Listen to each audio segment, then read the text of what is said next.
avant le capitalisme, entre la révolution néolithique et le capitalisme, toutes les sociétés d'ancien régime, quelle que soit leur latitude, sont des sociétés d'aliénation et d'oppression. Mais elles sont encore naturelles. C'est-à-dire que les sociétés précapitalistes d'oppression et de domestication compriment l'homme, aliènent l'homme, mais ne vont pas jusqu'à le dénaturaliser. La grande spécificité du capital, c'est que le capital, par la dialectique obligatoire de la valorisation, est le premier mode de production, et aussi le dernier, qui transforme l'homme, parce que l'homme, en produisant les choses, se fait chose lui-même. Et on aboutit à ce que Marx appelle le dessaisissement absolu, et il faut relire les textes de Marx, en particulier les textes où il fait référence à Frankenstein. C'est-à-dire que le capital est un vampire qui suce le sang des hommes, mais le capital est une technologie cybernétique d'abrutissement universel qui veut nous mécaniser dans l'absolue existence de tous nos parcours. Donc, quand on parle par exemple de l'armée de réserve du capital, Marx dit, c'est le grand remplacement par lequel l'homme est remplacé par la femme et l'américain par 3 Chinois. Alors l'américain par 3 Chinois, c'est l'immigration, mais l'homme par la femme. Il a fallu mettre les femmes au travail pour casser le coût du travail. Le capital n'a pas mis les femmes au travail pour émanciper la femme d'un point de vue humain, mais pour l'émanciper d'un point de vue aliénatoire. Donc, dans les années 1930-1950 en France, une famille ouvrière vivait avec le salaire de l'ouvrier. Aujourd'hui, vous allez dans n'importe quelle région, s'il n'y a que le salaire de l'ouvrier, la famille est dans une misère totale. Il fallait donc 2 salaires. Mais il fallait donc 2 salaires à partir du moment où la naturalité fait que la femme porte un enfant. Donc à partir du moment où la femme porte un enfant, il a fallu lui expliquer que son émancipation, au lieu d'être un érotisme naturaliste, c'était la possibilité d'éliminer cette surproduction gênante qui, à un moment donné, pour la dialectique du capital, faisait obstacle à la mise en marche de l'armée de réserve des femmes. Donc on a généralisé l'avortement, on a généralisé en même temps la contraception, et bien évidemment, au bout de la route de la généralisation de la contraception et de l'avortement, le fœtus qui pendant des millénaires, dans toutes les traditions de la primordialité, chez les Indiens, chez les Sioux, chez les Germains, est sacré. Vous prenez les premiers textes grecs, le serment d'Hippocrate dit, dans la dialectique de la naturalité, tu respecteras la naturalité dans tous ses effets, et tu ne produiras pas de pécer avortif. Aujourd'hui, les médecins récitent un serment d'Hippocrate qui est tronçonné. Alors ils auraient pu, dans une honnêteté quelconque, l'appeler le serment de Duduche. Non, ils continuent de l'appeler le serment d'Hippocrate. Mais ce n'est pas le serment d'Hippocrate. Parce que la valorisation capitaliste doit éjecter tout ce qui pose problème à la chosification. L'objectif du capital, c'est la démocratie pure de la chosification absolue. La réification totale de nos âmes, de nos consciences, de nos affections, pour que nous ne soyons plus que des épaves de rentabilisation. Et au terme de l'épave de la rentabilisation, il y a l'euthanasie. À partir du moment où, dans le cadre de toute cette surproduction humaine, il faut zigouiller par la guerre, il faut zigouiller aussi par l'euthanasie. Pour le capital, que Vincent Lambert soit dans une situation dite végétative. Végétative, ça ne veut pas dire légumes. Hein.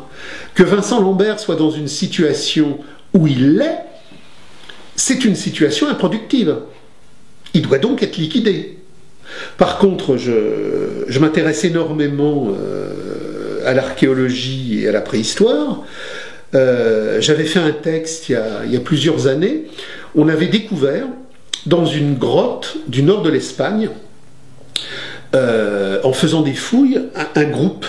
Et ce groupe remontait à l'Albergensis. L'Albergensis, c'est une phase préhistorique qui doit correspondre à 35-40 000 avant Jésus-Christ. Et on avait découvert dans ce groupe une Vincent Lambert, c'est-à-dire une jeune fille qui était atteinte, enfin une jeune fille, elle avait 32 ans à l'époque, au moment où elle est morte. Mais elle était atteinte, parce que quand on fait une analyse osseuse en profondeur, on découvre de l'ADN, on découvre toute une série de choses, et on découvre les maladies du sujet. Et on a donc découvert que cette jeune fille avait une maladie génétique dont j'ai oublié le nom, mais qui se traduisait par une paralysie totale.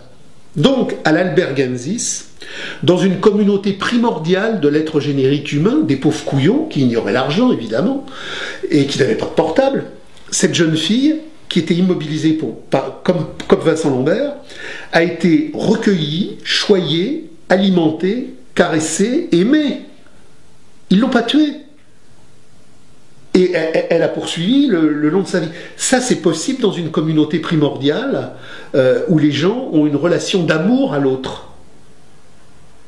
Vincent Lambert, c'est un paquet de viande inutile, totalement improductif pour la dialectique du capital. Mais c'est là où, si vous voulez, les gens qui se battent contre l'euthanasie, qui se battent contre la PMA, qui se battent contre la GPA, sur la base du « on ne peut pas laisser faire ça », mais sans le comprendre sur une base insurrectionnelle, radicale, n'ont rien compris. L'euthanasie sera généralisée. La PMA sera généralisée. Le TAFTA sera généralisé. On ne peut pas se battre à contre-pied contre la dialectique dévoratrice du capital qui emportera tout. Les sudistes avaient des généraux qui étaient 10 fois plus intelligents que les généraux nordistes. Ils ont tenu pendant 3 ans, 4 ans, 5 ans. Et puis bon, ils ont perdu parce que la dialectique industrielle du Nord était la plus forte. Napoléon aurait très bien pu gagner en 1815 à Waterloo. Il s'en est fallu de peu. Mais s'il avait gagné à Waterloo, il perdait 3 mois après, parce que dans le rapport de force, la dialectique des forces productives était la plus forte. À la Seconde Guerre mondiale, l'Allemagne a terminé avec le Messerschmitt 262, qui était le premier avion à réaction au monde. Elle avait les meilleurs tanks, elle avait les meilleurs armements. Mais la dialectique des forces productives mondiales, du pétrole américain et de la production américaine, sur les plages de Normandie, pour qu'un Sherman arrive à flinguer un Panther, il fallait au moins sacrifier 4 Sherman. Mais ils s'en foutaient. Il y avait 10 000 Sherman, 20 000 Sherman, 30 000 Sherman. Donc ce qu'il faut bien comprendre, c'est que l'histoire ne repasse pas les plats. Et toutes les formes passées qui nous rattachaient encore un peu d'humanité vont disparaître. Donc, que faire? Surtout ne pas se battre pour restaurer un passé qui est mort, parce que le capital dévorera tout, mais se battre sur une ligne intransigeante d'ontologie radicale en disant « notre ennemi, c'est pas la finance, notre ennemi, c'est pas l'usure, notre ennemi, c'est la marchandise, notre ennemi, c'est l'argent ».